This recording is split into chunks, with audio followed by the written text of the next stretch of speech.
सकाळची ही बळजबरीची स्माईल फक्त एका केळीसाठी असते. तिच्या बाळाला खाता येत नाही आणि तो खात नाहीये म्हणून रडत-रडत माझं आणि त्याचं नाव सांगायला तिच्या पप्पाकडे गेली. डाएट करायचंय बट हा फळांचा राजा अजिबात करू देत नाही. सखीसाठी डोसा केला होता. स्वतःच्याच हाताने तोडायचा होता. नंतर मी तुकडे करून दिले. तो मस्त चटणीत बुडवून खात होती आणि जे सखी खाते तेच आम्हाला खावं लागतं.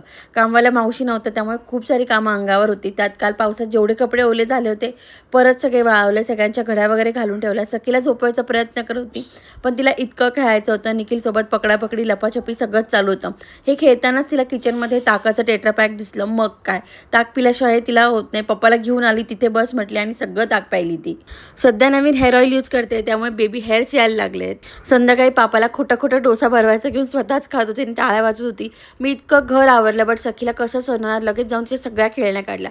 निखिल कधीतरी सरप्राईज देतो बट छान देतो. आज पण त्याने माझी आवडती मलाई बर्फी आणली. कसं व्हायचं माझं डाएट. सखीला झोपवलं आणि असं छान संपलं आमचा